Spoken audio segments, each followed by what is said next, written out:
Good evening and greetings. I trust you had a fruitful day. I do not say happy, though I wish it has been happy. Namo tassa bhagavato arahato samma sambuddhassa. Namo tassa bhagavato arahato samma sambuddhassa. Namo tassa bhagavato arahato samma sambuddhassa. Homage to the Buddha, the blessed, noble, and fully self-awakened one. It looks like my clock's gone wrong. 53. Oh, well, 10 minutes. Okay. So I've had two rather sad emails. We've discussed all this business about death, and then of course there's the complementary side, which of course is grief. One writer says, these last years has brought to my door a series of griefs, the deaths of close ones and beloveds, some unexpected due to suicide, some through the culmination of illness, one the most beloved from a cardiac arrest, and she also lost her pet, and they themselves were diagnosed with cancer, but is in remission now. Is in remission, and she's found that during this lockdown, a lot of this grief and sorrow arising, particularly in dreams during meditation. So when we're alone, these turbulences, whatever they are, they tend to come back to haunt us. And very recently, a very sad case, a very sad situation of a man, young man, well, youngish, 34 from my point of view, youngish, Pete, who's had a seizure at night and died, leaving his wife and three small children. So that, of course, is a huge shock to somebody who has to suffer that, to all those close to him, you know. So this problem of grief obviously is coming up for all those people who've died, who've lost somebody through this coronavirus. And, you know, it's good just to say something a little bit about all that. First of all is to try to make a distinction, just using these words, between sorrow and grief. I mean, they're interchangeable. Sorrow is that trembling, as the Buddha would say, in the heart, what we would call empathy, where you feel the sorrow of somebody else. And you can say that when somebody dies in an unfortunate way, or they're too young to die before their time, as we say, that there's a certain sorrow on their behalf, as a feeling that they could have offered more to society, they could have lived a longer life, but generally there's a sense of sorrow about it. And that's really looking at it, as it were, from their point of view, not from our point of view. When we see, I mean, the big case, of course, was that little boy on the beach, which caused Angela Merkel to allow immigrants in, you know, well, refugees, excuse me. So there was a movement there, a sort of a resonance in the heart with the suffering of others. And that sorrow is normally demands some sort of action into compassion, or else it lies as unrequited. It lies as a sort of pain in the heart, you see. And of course, if you can't do anything, then you can at least send your good wishes. You can do the meditation on contemplation. And you have to accept that. If you can't do anything, you can't do anything. There's no point in beating ourselves up about that. So in a sense, that sorrow is part and parcel of our communication, our being with people. I'd like to read this really lovely poem by John Donne. I won't read it all, just the main section. John Donne was a poet in the Restoration period, James I, all that sort of thing. And he says, no man is an island, entire of itself. Each is a piece of the continent, a part of the main. If a clod is washed away by the sea, Europe is the less. Each man's death diminishes me, for I am involved in mankind. Therefore, send not to know for whom the bell tolls, it tolls for thee. So in other words, every man's death is also a little death within me. I had a friend down in Cornwall I would visit on occasion, and he died. And of course, I've lost that relationship. So something in me has been lost. And there's a sort of wholesomeness about that, because we need people, we need friendships. We need to be able to relate, to communicate. It's just part of that feed.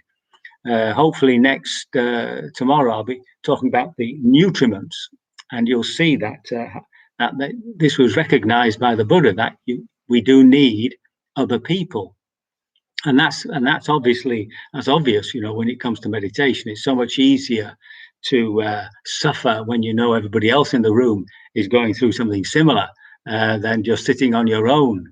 And I'm especially aware of people who are actually, in isolation because of medical problems and stuff like that. So it's difficult just to be on your own. These days, of course, it is attenuated, shall we say, by modern technology. Interestingly enough, when the Buddha's two main disciples died, that's Moggallana and Sariputta, I'm going to read this little bit, actually. Let's see now. Yes, this again is taken from the book Mindfully Facing Disease and Death by Venerable Analayo. Highly recommended. There is another book, by the way, which I might have mentioned, Living in the Light of Death, The Art of Being Truly Alive by Larry Rosenberg.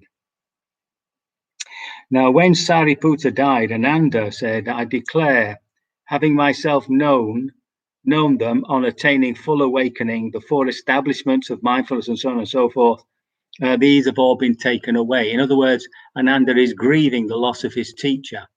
And there's a series of questions that the Buddha asks him. Well, has he taken away your ability to observe your mind? He goes through the discourse on how to establish right awareness. Has he taken away your ability to investigate? Has he taken away your ability to become fully liberated yourself? And of course, Ananda says no. And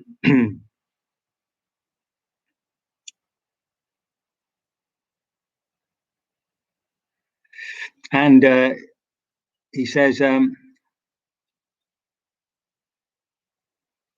then the Buddha gives him his advice, which you also get right at the end of the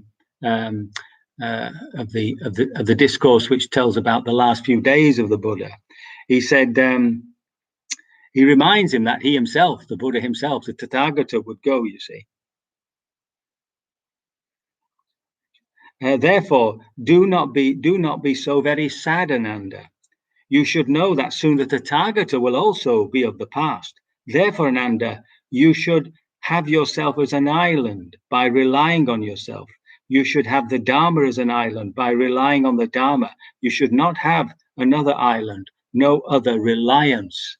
So now this seems contrary to what we've just read from John Donne, that every man isn't an island. But of course, we're talking about two different things. We talk about our relationship, our necessary relationship with other people, and the fact that the relationship goes wrong. Now, that's the problem. That where does the relationship go wrong? It goes wrong through attachment. And we all know this. And attachment is just another way of saying a psychological dependency on somebody for my happiness, for my security, for my comfort, and so on and so forth. And what the Buddha is saying is, when you put that aside, you've got to find your own inner safety, your own inner place. And of course, we're doing that every time we sit in meditation. We're discovering this, the observer, the feeler, the one who knows.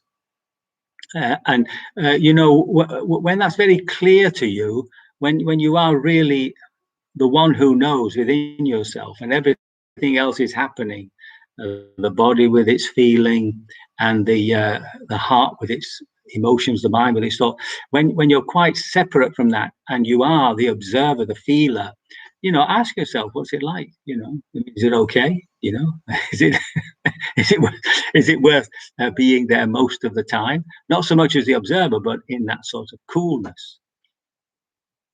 The Buddha actually says that when Moggallana, when Sariputta dies, and Moggallana too, Moggallana was murdered, it seems, by another sect who I don't know, were jealous of him or something. When these two main disciples died, and they would have been a similar age, because he was 35 when he began teaching, and they became very quickly his disciples, his first disciples. So they would have been, you know, late 20s, 30s, so very close to him in age.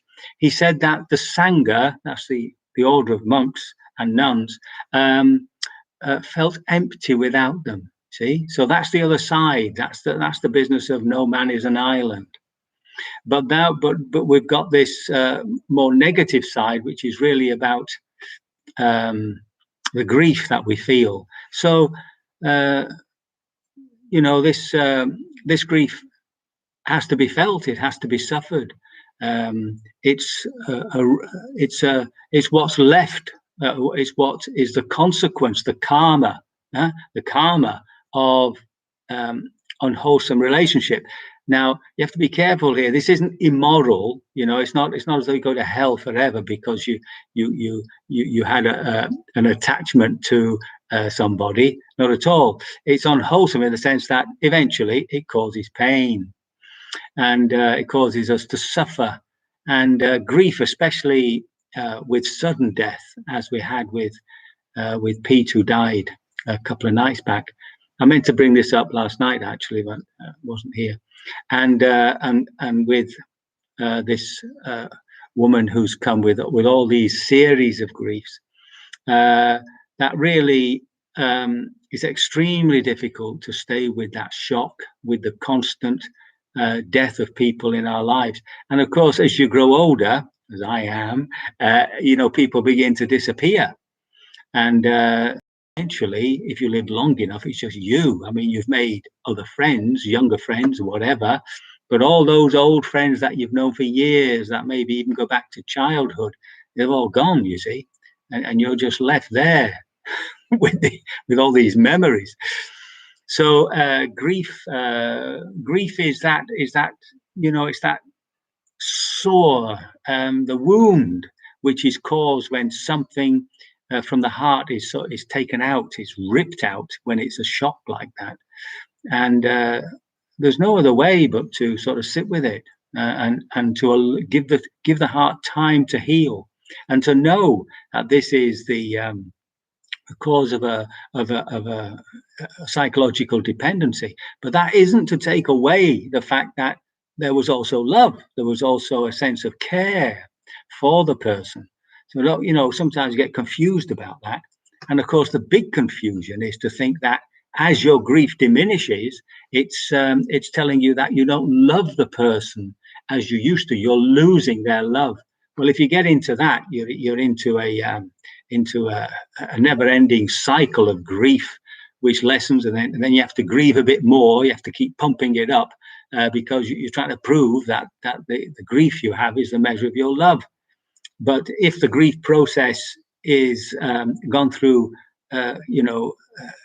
in its normal passage, which they say is about 9 months, and I'm sure you all know, if you happen to have, grief in your life, there is a charity cruise which helps people.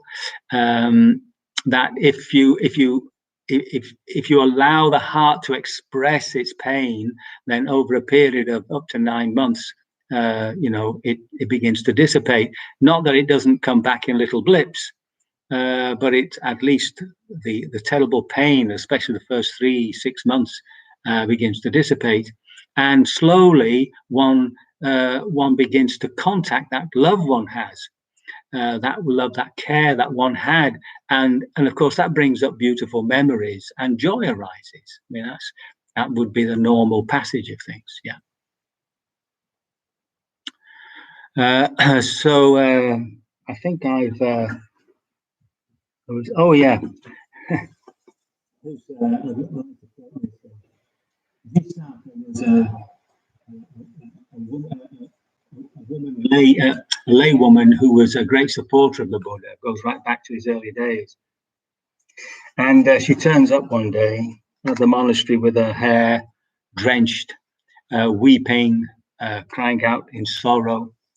And it says she went to see the Buddha in the middle of the day in spite of the sun, you see.